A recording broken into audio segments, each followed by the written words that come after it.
Jenny Radigan, who is representing the Community Hope Church, who is going to give us our invocation. We appreciate her accepting this on very short notice.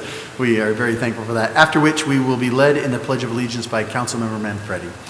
Make sure the button is pushed on that so the green light is illuminated.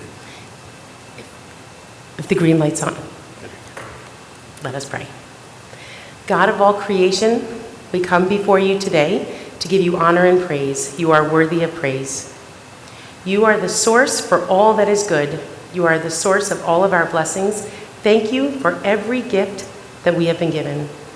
We thank you for the opportunity to come and gather together this day. We ask for your hand of blessing on this meeting. We ask that you would guide and direct so that it is full of wisdom, productivity, and respect. Please help everyone to accomplish these goals while displaying your character. Thank you for your help in accomplishing this work and these goals on this day. And thank you so much to every single man and woman here who takes the time to help our city. In Jesus' name we pray. Amen. Amen. Please join us in our pledge. Pledge allegiance to the flag of the United States of America and to the republic for which it stands, one nation, under God, indivisible, with liberty and justice for all. Thank you. You may be seated. Thank you very much. Again, thank you for sticking with us. We apologize for running late on the work session, and we thank you very much, Jenny, for doing that. She wanted me all to tell you that if she screwed up royally, she was of another religion altogether. So just wanted you to know that. You did wonderful. Thank you very much. At this time, we'd like to move to roll call, please. Councilmember Chapados? Here. Councilmember Kimball? Here. Councilmember Manfredi? Here. Councilmember Smith? Councilmember Wade? Here. Vice Mayor Brown? Here. Mayor Price? Here. Mr. Mayor, we have a quorum. Great, thank you very much. At this time, we do have a proclamation on item 3.1. This is for Career and Technical Education Advocacy Month. So if we can have those folks come forward, we'd like to meet you right up here in the stand at the podium.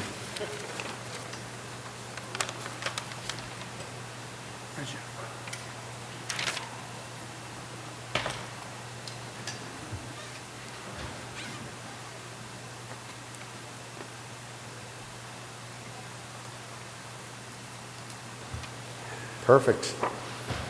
Well, we have a proclamation for this group here tonight, and we appreciate you reaching out to us.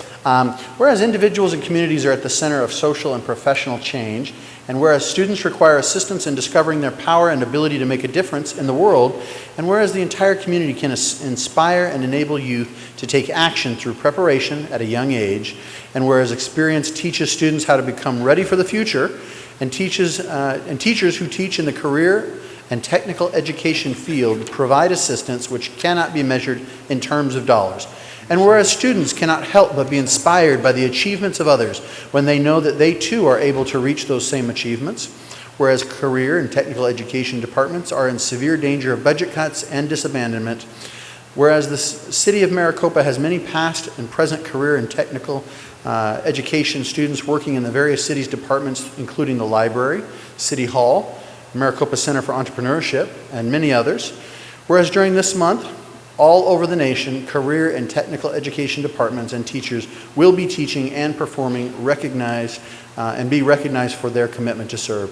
So now therefore I, Christian Price, Mayor of the City of Maricopa, do hereby proclaim the month of February 2016 as Career and Technical Education Advocacy Month in the City of Maricopa, and we urge all residents to recognize, support, and commend the students, educators, and business people involved with these important tasks. Let's give them a round of applause.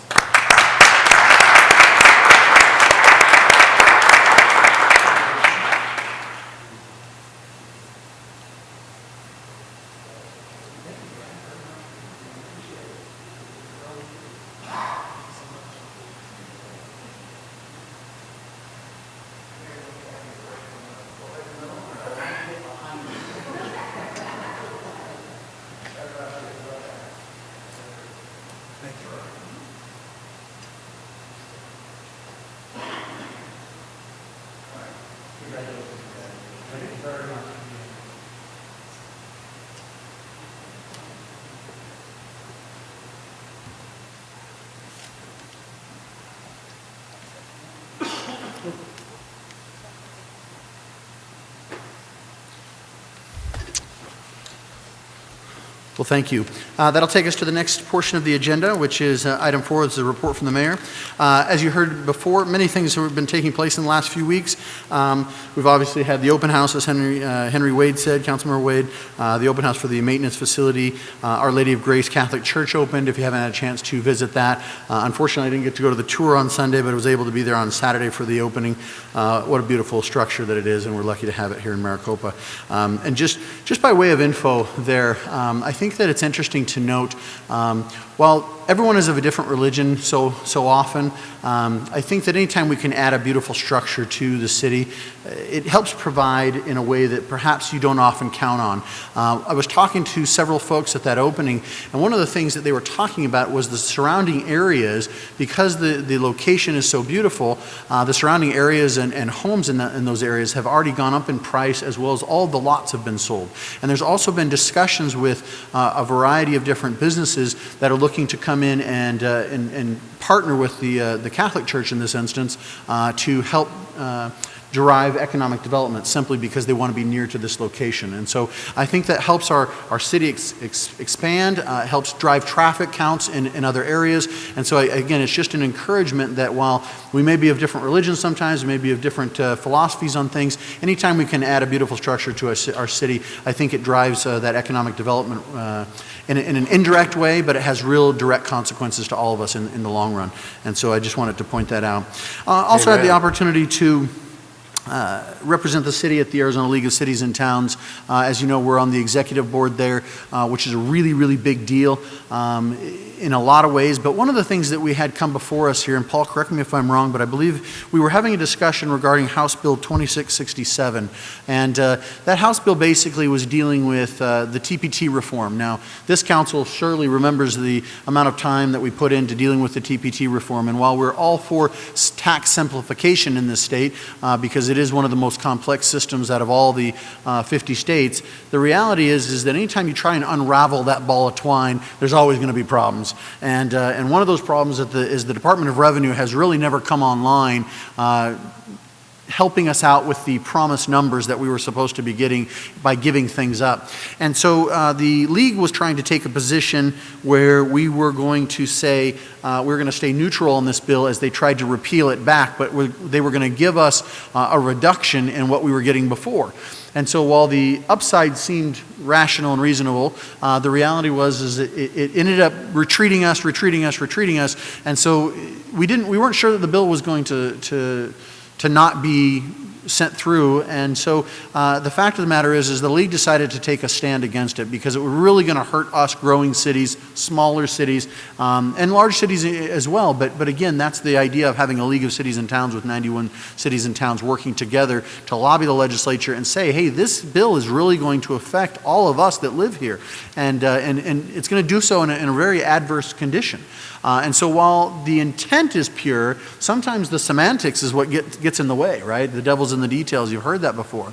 So we took a no position on it. And while we don't want to just go and say, no, we don't want to do this, what we said was, we don't want this to go through because it really just hurts us. We want to go back and study it. And so recently there's been a big bill where the last 2 years there's been a variety of stakeholders involved in the PSPRS, which is that public retirement system, and how the structure of all this is working and different state employees. It's a real mess. And so we've involved the league, the cities, the stakeholders, the officers' unions, all of these different folks got together and over the last 2 years basically ironed out all of their differences and said, while we're not getting everything we want, we're getting a lot of what we need. And so we're all giving something up and we're all taking something. And so what we feel is we've accomplished the very best legislation possible. And so that's what we're always trying to do here as a city, is when we feel that the legislature is going off on a tangent somewhere that's going to really hurt each and every one of you in the audience, we want to make sure that we go step up and protect that. And so we did. We signed into that. We opposed it. We did so as a league. I did so personally as the mayor representing you. And I got to tell you, in the end, it was quite the win, because it did not only. The Strike Everything Amendment was pulled down, and so that compromise where it was going to hurt us more was stricken. And the reality is the bill sponsor with the committee basically acknowledged and said, we are not ready to run this yet. We need to go back to the drawing board with these cities and towns and with these stakeholders and do what PSPRS did and find the very best solution, to which we agree with. We want to make sure that the very best solution is found, and therefore we are protecting our interest as well as yours. So again, I just think that that was important to note, and why we have membership in the league and why having a seat at that table is so crucial, because otherwise, had we not been able to help lead that discussion on that Friday before the Monday where it happened, which was yesterday, chances are we would have gone down a direction which would have led to something worse, and it would have been much harder to unravel that. So again, congratulations to all of you on that win, but we have a lot of work ahead of us. So I just wanted to let you know that's how that played out this past weekend. So with that, that concludes my report. I wanted to give just 2 minutes to Councilmember Chapados, who had a reminder for us. Thanks, Mayor. On February 27th here in the Maricopa City Council chambers, this year's Maricopa Historical Society Symposium is going to be held. It will be here from 9 to noon. That afternoon, if those of you who have not had a chance to tour the Zephyr from 1 to 4, you can also do that. But this year's symposium is on the influence that rail had in the city of Maricopa and our history. So again, that's Saturday, February 27th from 9 to noon here at City Hall. And then the other item that I wanted to mention is a little bit of public awareness, but I also have a challenge for my fellow council members. On Saturday, one of the brand new programs that's being launched by the Maricopa Police Foundation is a paver and brick fundraiser. At the brand new police substation, they have plans to put in a memorial brick and paver area right in front of the flags. And this is the citizens' opportunities to help support that. You can buy a brick or you can buy a paver. So I want to challenge my fellow council members. I'm already buying one for myself and my husband and one as a council member, but this is a way for you to be part of history, taking steps literally to build our city. If you want to honor a fallen officer or someone that you know that's a first responder or in law enforcement, this is a great opportunity to do that. There's flyers back on the back counter. If you have any information or have any questions, you can contact Steve Stroud, who's one of the Police Foundation board members, and he'll be happy to answer his questions. He wanted to make sure that I told you that you can call him directly. He rarely gives out his personal phone number, but he did for this cause. So just want to encourage everybody to support it, and I'm hoping I see some of my fellow council members' names on these bricks or pavers soon. Thank you. Thank you, Councilmember Chapados. Appreciate it. With that, that concludes the report from the mayor, and we'll move on to the report from the city manager. Honorable Mayor, council members, I only have one item. I would just remind you that Ms. Reese and her staff are having another exciting event this weekend, the Color Run, and I don't know if you want to comment on it. I believe it's the 3rd annual event, and looking forward to seeing Christy out there. Just kidding.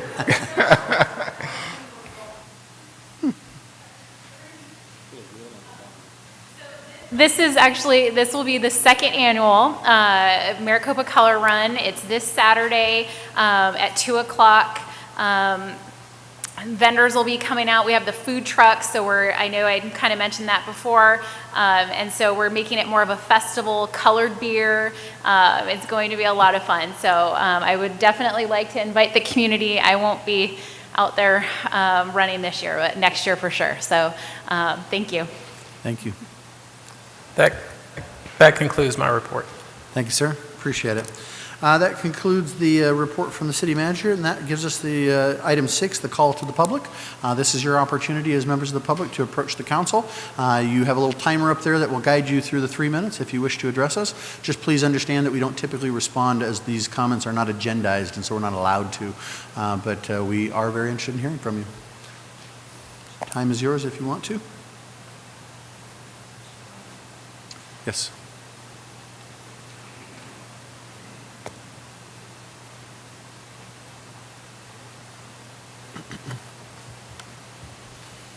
Mr. Mayor, fellow city council members, Henry Wade, 42581 West Smile Drive. Just kind of used to saying it all the time. I just wanted to come and thank you, each and every one of you, for the support that you've been offering to the Black History Month celebrations and to the community as well who've been attending.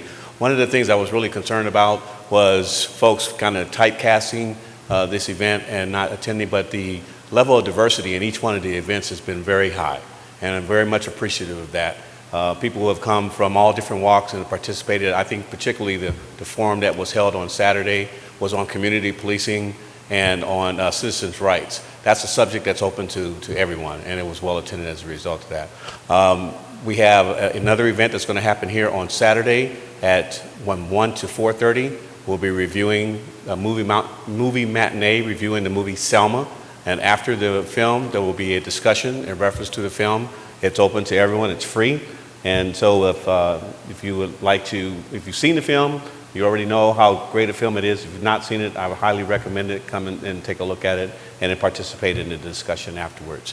Also at the library, every Saturday starting at 1 o'clock, there is a children's read program that's taking place. If you have children you want to bring in and read some of the books that are there, they're supposed to be reading to them. If you want to be a reader, you can get in contact with me as well, and I can set you up with the program organizer so that you can come and actually read. We'll be there every Saturday with the exception of the 27th, which is Dr. Seuss.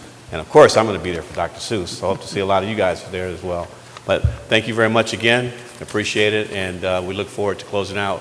As a final, we also are having an essay contest in grades 6 to 12 in Maricopa Unified School District, and the subject is Benjamin Banneker, astronomer, inventor, and there was one other writer.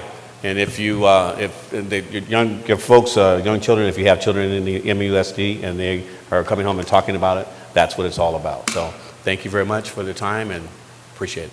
Thank you. Anyone else at this time wish to address the council? Seeing no one, we'll go ahead and close the call to the public at this time and move on to the minutes. Council, if you've had a chance to review the minutes of items 7.1 and 7.2, can I have a motion to approve, please? So moved. Second. Have a motion and a second. Is there any further discussion on this item? Hearing none, all in favor say aye. Aye. Any opposed? The motion carries. That'll take us to item 8, which is a public hearing. This is, again, a time open to the audience to address the council. You may address the council to this item and this item only, as this is the agenda item that we are currently speaking about. If you wish to approach and address us on this issue, please do so. Seeing no one, we'll go ahead and close the public hearing on 8.1 at this time. That'll take us to the consent agenda. This consent agenda includes item 9.1 through 9.7 minus item 9.2 as it has been moved to the regular agenda. So if I can have a motion to approve consent, please, minus 9.2. Have a motion, is there a second? A motion and a second. Is there any further discussion on this item? Seeing none, all in favor say aye. Aye. Any opposed? That motion carries. And now that will take us to the regular agenda under items 10, and we will go back to item 9.2, and this is the mayor and city council shall discuss and possibly take action to ratify the submission of a grant application to Simpatico into Integrated Care Community Reinvestment Program for the purchase of a van to transport victims of crime during a crisis event in the amount not to exceed $25,000. This is for ratifying the grant submission. And so with that, I will turn it over to Council Member Chapados, who had some questions regarding this item. Thank you, Mayor. Chief, I'm not opposed to this. I'm totally supportive of it, but I just have a couple quick questions. What would this van be used for? Is it just transporting victims or victims and their families? Mayor Price, Vice Mayor Brown, Councilwoman Chapados. It will be used by the victims assistance personnel to transport victims, family members to and from their crisis situation, whether it be at their home or place of work. We do transport a lot of victims to medical emergencies, so we'll transport them to have their sexual assault exam or their forensics examination, which is a minimum of 45 minutes away. And to impose that upon any victim would be compounding the stress that they're already going through. Used for both sexual assault victims, domestic violence victims, families, such. We also end up sometimes picking victims up and or their family members to attend court. Some people don't have vehicles and aren't able to get to the court sessions, but they do want to have their voice heard, as is their right in the victim's right law. So sometimes they end up actually having to be taken to court as well. And then even though we have an arrangement with a local shelter here in our community, quite often, the victims need to have transportation to that shelter area. Their perpetrator has either taken their transportation away from them, or they're calling because they need that transportation, or we have to take them from their nurse examination and then to the shelter. So it's a variety of different things, and right now that is being done, unfortunately, with some of our volunteers and some of our staff members' personal vehicles. That was going to be my next question, is what are we currently using for that kind of transport? So if I'm understanding this correctly, this is also a situation where a lot of times we have to transport people outside of the city limits because of the limited resources that we have here.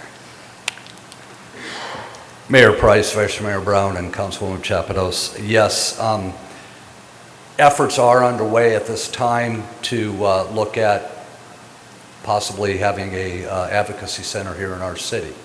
The need is great. We have put a stakeholders group together, and Dignity Health has helped us put that stakeholders group together. But in the meantime, we all have agreed at the stakeholder session that an advocacy center is needed, because while the closest one in Pinal County is in Eloy, it only offers very limited services. The one that offers full services is in Santan Valley. That's an hour to an hour and a half away. Technically, the closest advocacy center for our people, and the quickest one to get to, is in Maricopa County. So again, to reduce victimization to the victims and or their families, the best solution is an advocacy center here in the city of Maricopa. As a stopgap effort, I asked them to identify the highest priority need at this time. And the highest priority need was to have a vehicle to be able, and personnel to be able to transport those victims and their family members to their appointments, whether it's a nurse examination, whether it's a forensic examination, whether it's court, whatever it may be. And that the entire stakeholders group identified that as the primary need. Part of that stakeholder is Simpatico, and they agreed to step up and offer a grant, or offer us the opportunity to apply for a grant for a vehicle to serve that purpose.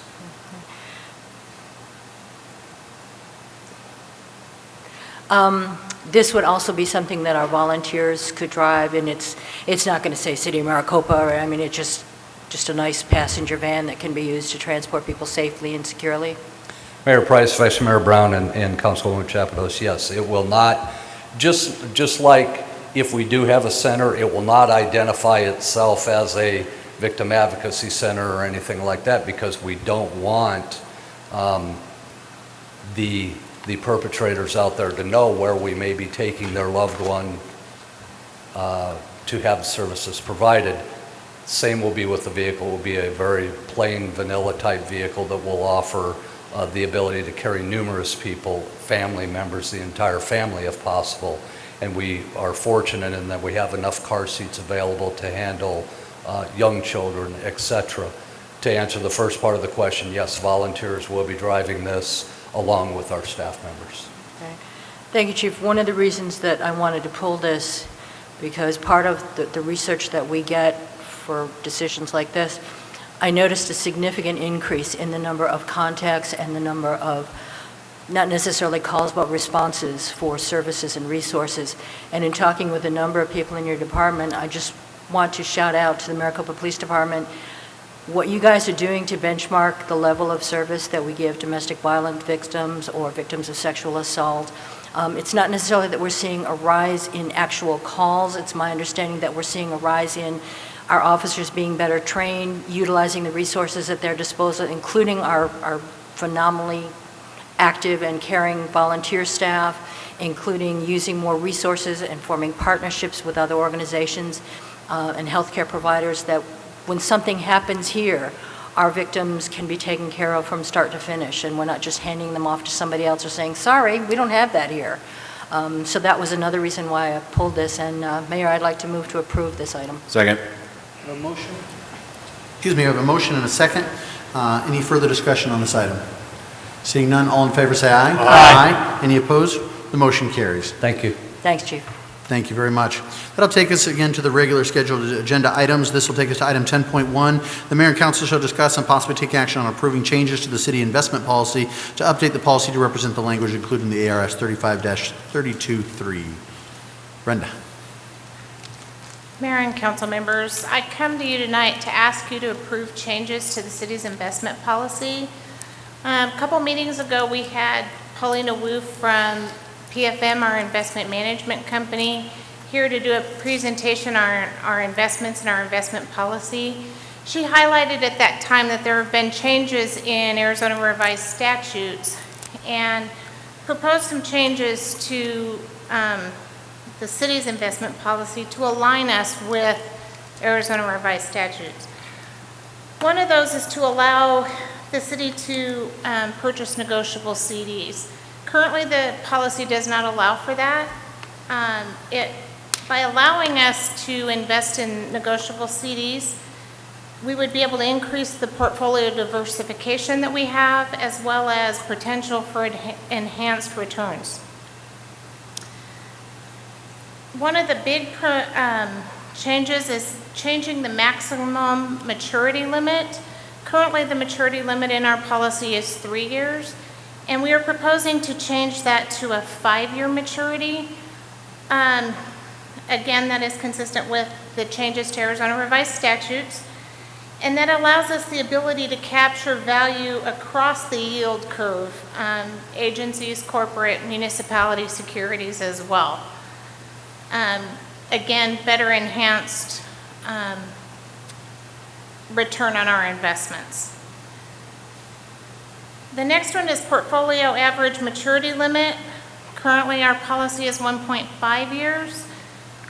We're proposing to remove that restriction to allow for flexibility to make investments decisions where there's value while adhering closely to the city's current investment objectives. All of these changes that we're proposing are changes that will allow PFM to increase our investment capacity with a bigger portfolio diversification. The last one is a credit quality threshold for corporate bonds.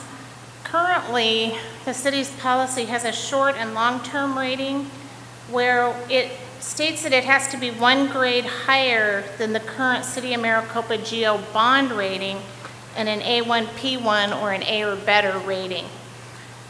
There is really no correlation between a bond rating and a credit rating for an investment. And that current policy that we have is not part of Arizona revised statutes. That is one that a few select cities across the state had put in their policy, and a lot of the investment organizations are unaware of why cities were putting that correlation in their investment policy. So we're proposing to change the current policy to a short-term rating of A1 or P1 with a long-term rating of A or better.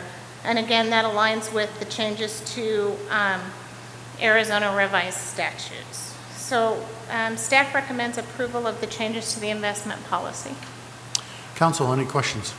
I think we exhausted the questions pretty thoroughly last time during the work session, but I certainly don't have anything additional. But anytime we can just tweak it a little bit more to allow more flexibility in a portfolio, that's always a good thing. So again, still very much within the uber safe and secure, but still with some potential for enhanced returns. So, Mr. Mayor, I move approval for this item. Second. Have a motion and a second. Any further discussion? Hearing none, all in favor say aye. Aye. Any opposed? That motion carries. Thank you very much. Appreciate it. Item 10.2, the Mayor and City Council hear a presentation by staff regarding the upcoming American Planning Association Annual Conference to be held in Phoenix. But this is going to be at the Phoenix Convention Center, but I think it has a reach to us. Tell us about it, Kazi. Good evening, Honorable Mayor, Member of Council. I'm bringing good tidings by way of American Planning Association. American Planning Association was first formed. The first American National Planning Conference was held in 1909. Since then, it has evolved and merged into several different institutes. but finally right now it's known as American Planning Association. So coming to Arizona, this is the first time in 107 years. So we are very fortunate to have an organization coming to our city, our state, and it has over 40,000 membership plus. So we're very excited for the opportunity.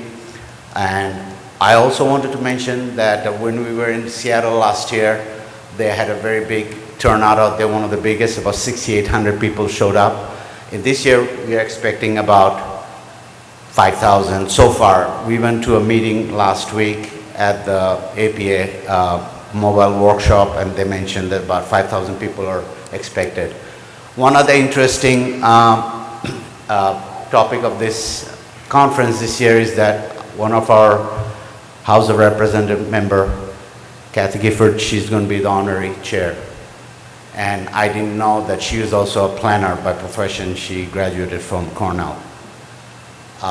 There's going to be 267 sessions, tracks, deep divides. Those are some heavy programs. They get people involved in different things. But most importantly, what I like to mention is that they have 50 mobile workshops, and those workshops are very educational. And one of the good things that I'm very excited about to talk about is that the American Planning Association has accepted a proposal from the city of Maricopa. So this is the first time we'll be able to bring a group of people, about 50 of them in a bus, to the city of Maricopa, coming from all over the country. The title of our program is called Repurposing Abandoned Subdivision, and I've heard tonight council use the word repurpose several times. So that's what we are going to show, that how Maricopa, all throughout its evolution since its incorporation, has always looked forward and been progressive.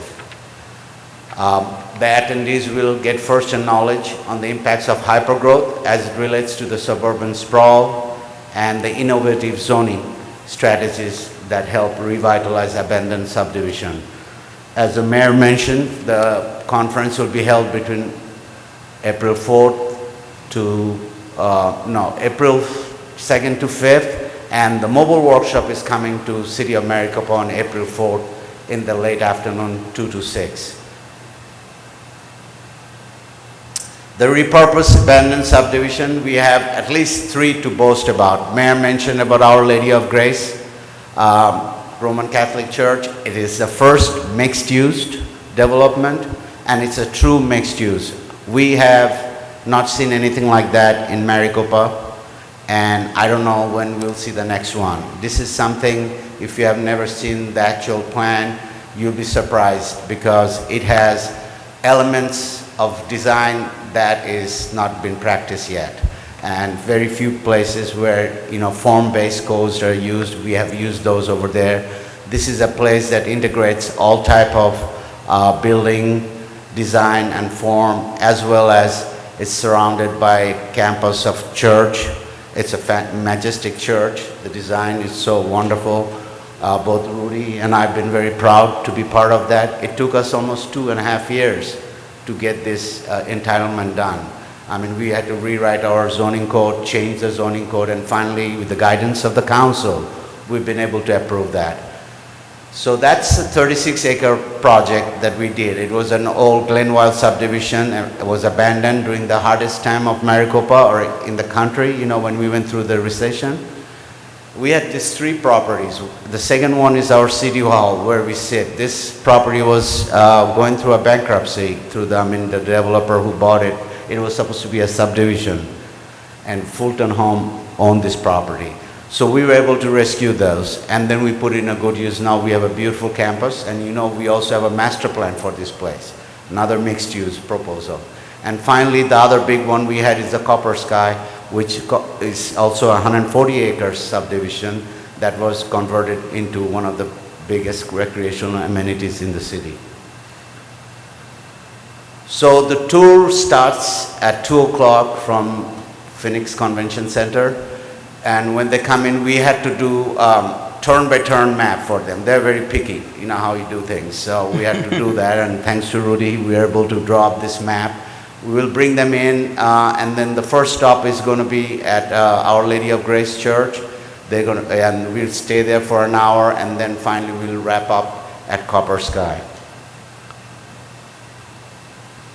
This is just an itinerary. We had to get it ready. Like I said, they're departing from Phoenix Convention Center at 2 p.m. We will arrive at the city of Maricopa 2:45, to the north portion of the city at 2:45, then at the Lady of Grace Church at 3:15.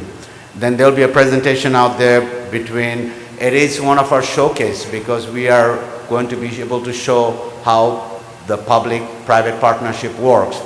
And one of the most unique thing is that, and surprising to us, is that at the time of our hardest hit economy and the least expected outcome was having a church coming up to us and giving us an offer of this beautiful plan. And obviously we embraced it and we were very proud of it. So that was the presentation. We'll have Mr. Ken Leper. He's the project manager for Our Lady of Grace Church. He and his architect doing a presentation. Rudy will do a presentation. Then we'll go out to the city hall and then go out to Copper Sky, where the mayor and council will have opportunity to talk to the group that will be coming. And Mayor, if you would give us a presentation there. Sure. And then they'll leave there for the convention center.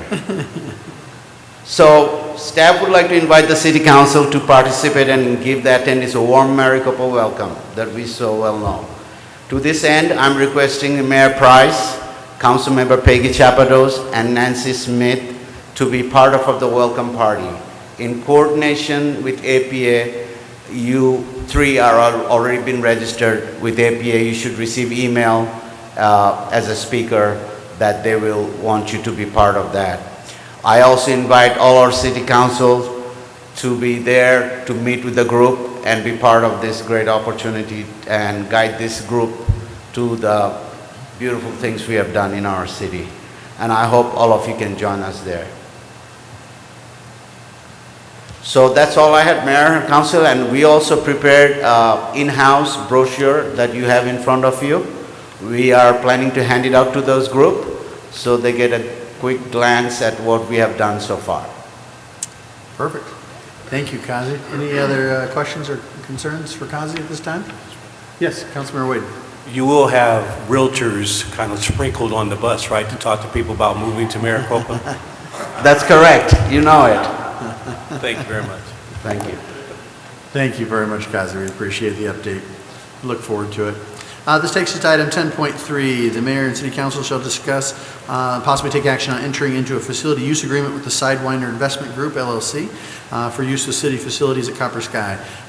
Christy is going to present this to us, but just by way of info, this goes to our partnership with Chen, and for many of you, you may or may not know that we've had a very good long-standing partnership for several years now with the Copper Sky facility, and money that Chen has graciously donated to us.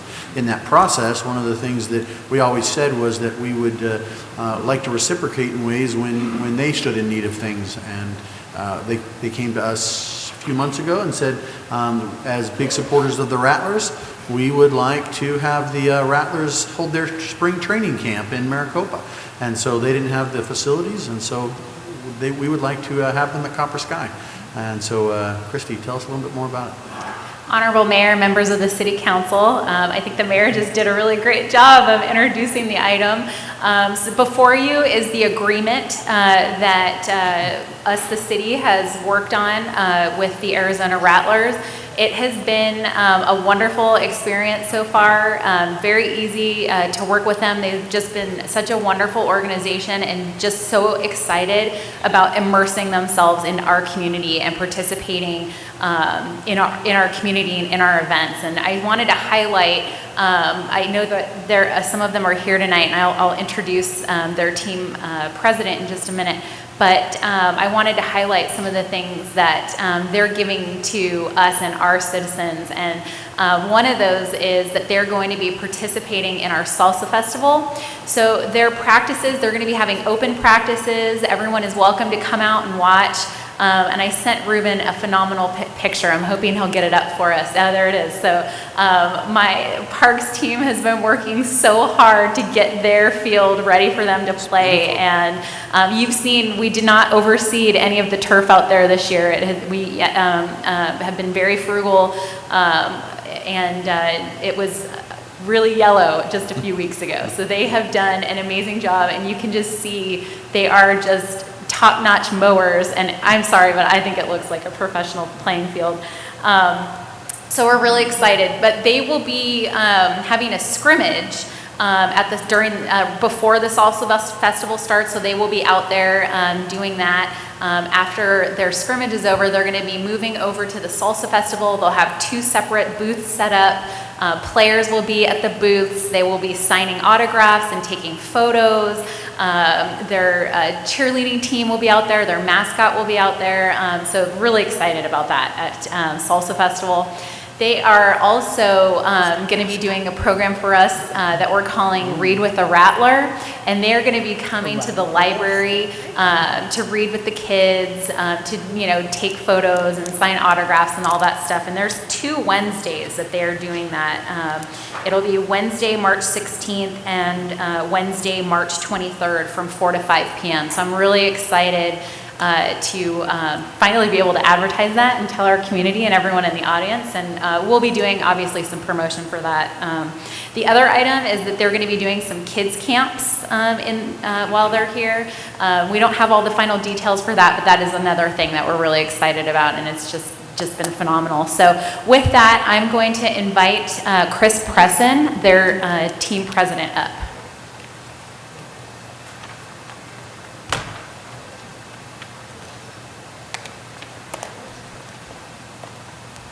Mayor, council members, thank you for having us. We really appreciate it. My name is Chris Presson. I'm the team president of the Rattlers.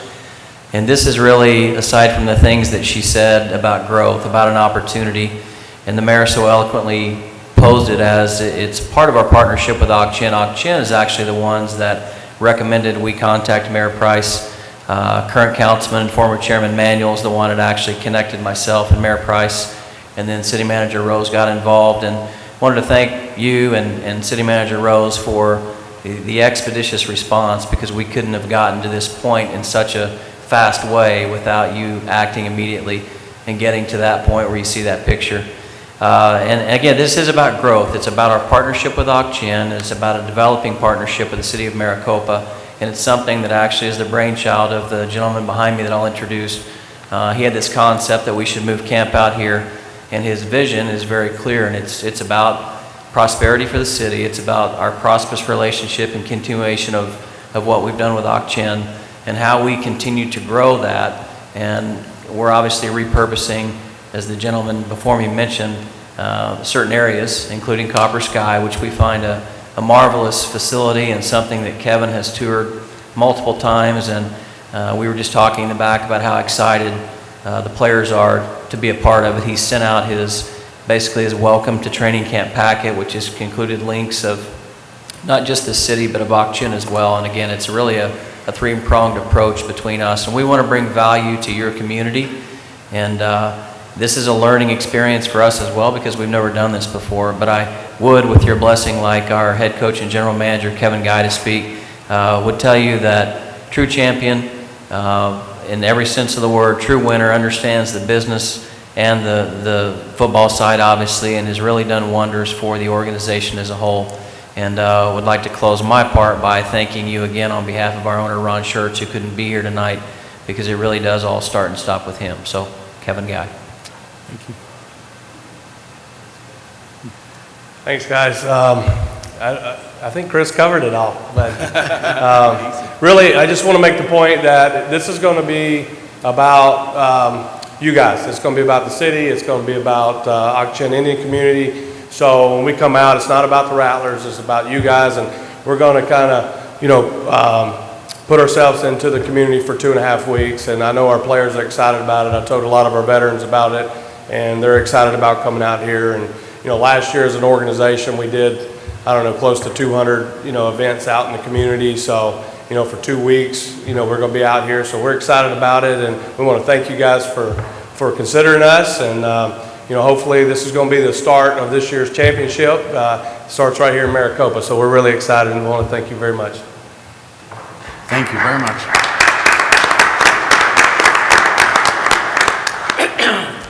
So thank you. That's all I have unless you have any questions. Council members. Just going to ask, is that a Super Bowl ring you have on your finger? This is the Arena Bowl ring, so this is the one the third in a row. Very impressive. So that's what I was going to say, Mr. Mayor. We can say we do have a champion in town now. That's right. Absolutely. Well, with that, again, Council, I'm very excited to have this be 2 weeks of the Rattlers here, and many thanks to our partnership with Ak-Chin, and we couldn't be doing this without a conglomerated effort of working together. So, again, with that, I would certainly motion to approve this. Can I have a second? Second. I have a motion and a second. Any further discussion? Seeing none, all in favor say aye. Aye. Any opposed? The motion carries. Thank you, and welcome to Maricopa. That concludes our meeting for this evening. Can I have a motion to move to E-session, please, Council? Have a motion, is there a second? Second. Motion and a second. All in favor say aye. Aye. The motion carries. And we'll see you and stand adjourned for 2 weeks.